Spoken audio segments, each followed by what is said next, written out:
Hi. In the studio today, I decided to talk about inspiration and what do we do when we get stuck. I don't know about you, but oftentimes as I feel like, oh, I want to be in my studio and I want to do something, but I just don't know what to do. So a lot of times I'll avoid it. And that's the number one worst thing you can do. Don't avoid the studio. Don't avoid the sewing machine. If you don't have a big, beautiful studio like me to leave your sewing machine up all the time, then just make yourself go and get that sewing machine out and set it on the table or wherever you do it so that you'll just see it and you'll start thinking about it.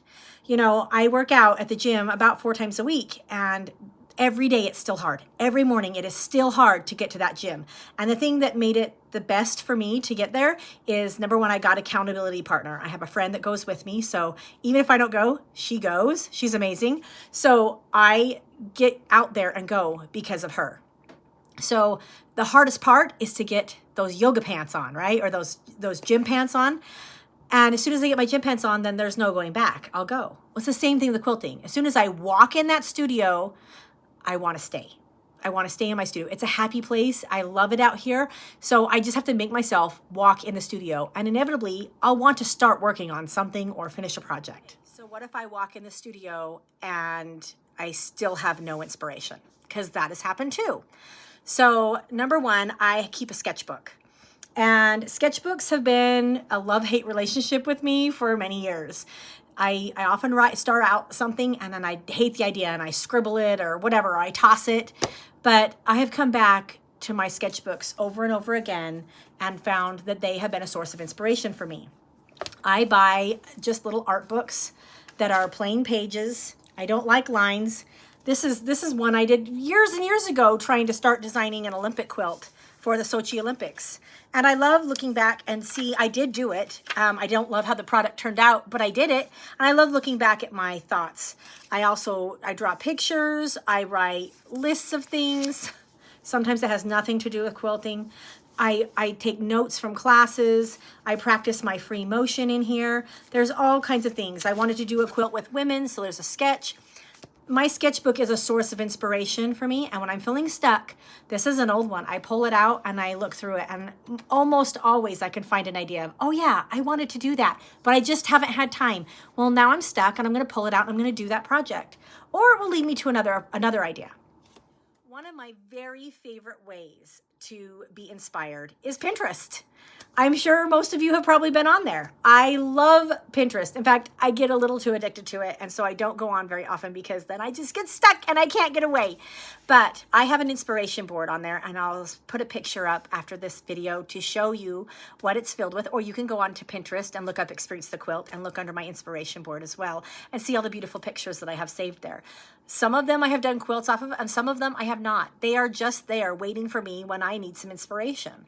And some of them I can't figure out how I'm going to do, so I just let it sit there for years and years. Other times I'm like, oh, I remember I saved that picture and now I'm ready to do a quilt with it. So I go find it. Anyway, so that's a really great way, is Pinterest. This is a fabulous book. It's called The Artist's Way by Julia Cameron. You can find them at yard sales and library sales all the time. I find them all the time. But this is a great book. It really helps you uncover your creative self. And in part of it, she suggests that to get creative, that you start journaling and that you journal every day. And I think it's a set amount of time or a set amount of pages. I can't remember. But I did it for a while, and it did help me to be more creative. And this was years ago, but I still really have a fondness for this book. I haven't finished it all, but if you're looking for ways to be creative and get that creative juices flowing, I would suggest checking out this book, The Artist's Way. Okay, so another thing that I do that I just started doing this year is when I do have an idea and I'm usually busy with another project, but I have an idea that I want to do, I will write it down in the back of my sketchbook. So this is my current sketchbook. I'm only like a quarter of the way through filling it up. So in the very last page, I wrote ideas and I write down the different ideas I have for quilts, because a lot of times it comes to me when I'm doing other things and I don't have the time to just jump on it, but I know I want to do it. Another source of inspiration for me is magazines. One of my very favorite magazines is Quilting Arts because it's all about art quilting. And you know, I am an art quilter and I love the inspiration I get from these. In fact, right now, I think my subscription has lapsed and I'm like, wait a minute, where did it go? So I need to get on and order it again. But I keep a lot of these. Sometimes I had so many that I decided I couldn't keep all of them and I wasn't loving every idea in it. So one day when I was sick, I went through them and I started tearing out the ideas that I liked and I put them in a binder. I'm now a couple years behind and I need to do that again. But these are great ways to get inspired is you open them up and just start looking for ideas. And before you know it, you'll have an idea. Another way that I get inspired is my fabric. This is my stash here behind me. I have it all organized by color. This is my blues, and I've got blacks and browns and pinks and reds and just all my colors. And if I'm feeling like I don't know what to do, I'll just start pulling some fabric. I'll particularly pull out, let's see. Oh, I can't find it now. But one of my favorite, oh, here it is. One of my favorite pieces is this piece. Is this gorgeous? I just love it. I've had it for years and I've never been able to cut it up because I can't figure out the perfect project with it. So if you can think of a project or an idea, send it my way. But I'll pull out fabrics like this and I'll just start picking other fabrics to go with it. And it might inspire me to choose to get going on a project. I have a fabric pull right now that I pulled out all of these pretty colors. Can you see those? Are those fun? That I want to make some curtains for my studio. So I just start pulling ideas, pulling out a signature piece that I might go, oh, that is a flower, or that's a bird, or it's something. I'm gonna make something out of that. A lot of times I get my inspiration from the person I'm making it for.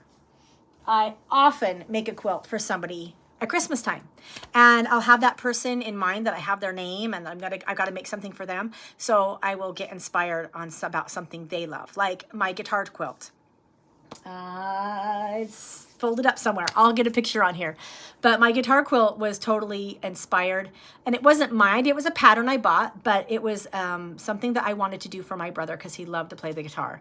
My husband loved it so much, I didn't end up getting to give it away. So we still have it. But it inspired another quilt that I ended up giving him, and I love that one too. So if you have a certain person in mind, that can help get you unstuck.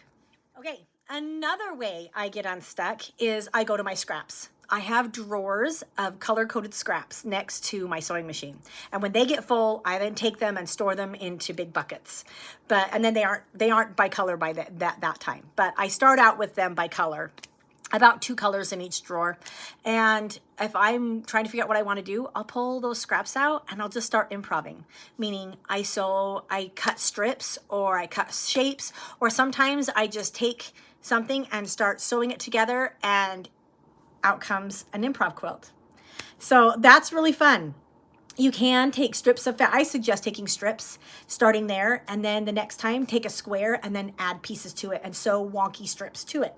And then take another piece and maybe you'll have some curves and do some really gentle S curves and sew those together. And then you take all those blocks that you've made and cut them and sew them together. Cut them so you're kind of square them off a little bit so they fit, and then sew them together. And before you know it, you have another big, beautiful improv piece.